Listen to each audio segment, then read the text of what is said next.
hit NBC show Parenthood with Craig T. Nelson and Lauren Graham. These sound stages are also where we filmed the new sitcom called Go On with Matthew Perry. The first episode's going to air during the Olympics, so keep an eye open for that. Now, television works on a very fast schedule. It takes about a week to film an episode from the first rehearsal to the final taping. But movies are a completely different story. Movies can take several months, sometimes even years to finish filming, and they can take a cast and crew of literally hundreds of people. Now, some of those cast members back in the day used to use these bungalows off to your left-hand side as their permanent dressing rooms.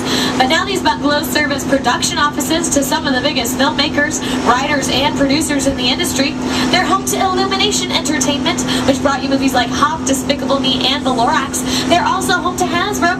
In fact, Mr. Potato Head's outside of the Hasbro bungalow waving hello off to your left-hand side.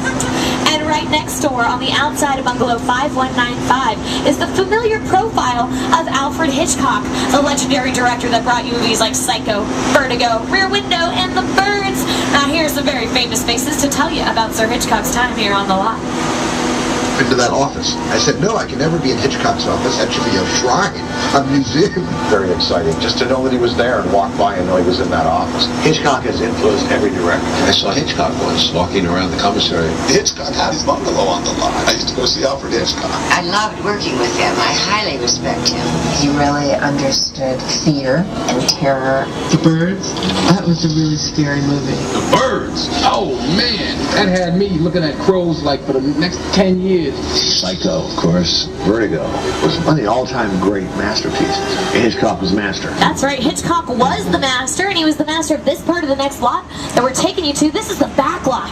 Now this is where we film the big stuff, like exterior scenes that are done on a very large scale. Now most of the buildings that you're going to see are what we refer to as facades. That means that we build just the front and the sides of the buildings, only what the camera can see, and your imagination fills in the rest. Now off to your right-hand side, you're going to get a chance to see Brownstone Street, which is really important because we can dress it up to look like a metropolitan street from any decade. We just have to choose the right cars, the right lampposts, and the right signs. Take a look at some examples.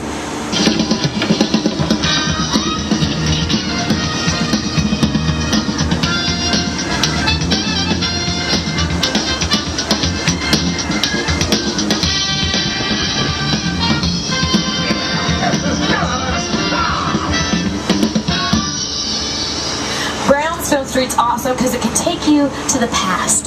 But Mark and I are about to drive you back to the future because we're coming up to the part of the lot that we call Courthouse Square, but you know it as Hill Valley from the Back to the Future films. Coming up on your left-hand side, you're going to see that nice little gazebo, and behind it, the City Hall building, where we filmed the clock tower scene from the Back to the Future films with Michael J. Fox and Christopher Lloyd. Now here's that film's producer, Bob Gale, to tell you about filming it right here at Courthouse Square. It was actually the back lot of Courthouse Square that inspired the entire climax to Back to the Future. I had scenes up at the clock tower on that ledge. It was a ledge about that wide. And I was standing inside looking at the ledge, and I already had vertigo. I just thought there's no way in the world, no way I'm going to stand on that. I was up there for quite a while. Of course, I had a cable.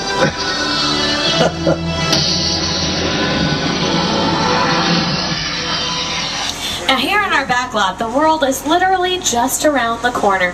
So right now, we're in Hill Valley, but we can take you to our New York Street sets in a matter of moments. In fact, that's where we're headed right now. And our New York Street sets are very important. They filmed a lot of productions out here. They filmed scenes from The Amazing Spider-Man with Andrew Garfield and Emma Stone out here. That's in theaters now. Make sure to check that out. They have also filmed episodes of television out here, like episodes of NCIS, Criminal Minds, and How I Met Your Mother. My co-host Jimmy Fallon is no stranger to filming in New York. That's where he filmed Saturday Night Live. In fact, I'm going to bring him in via satellite to talk to you guys about filming right here in New York. Hey everyone, welcome to New York. I got my start right here in New York on Saturday Night Live. This is actually my old neighborhood. Once got mugged over there. An old woman. Tough lady. This is my favorite hot dog guy. Hey buddy, how's it going? Remember me? No. Just like old times. Gotta love New York City. Hey, I'm walking here.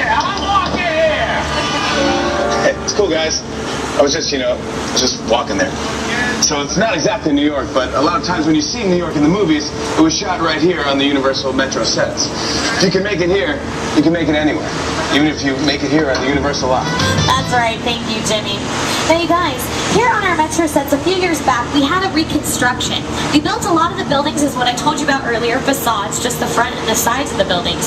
We also built some buildings as what we call practical sets. What that means is we built them with an interior that's big enough to fit a full film crew inside, so we can film interior shots as well as exterior shots.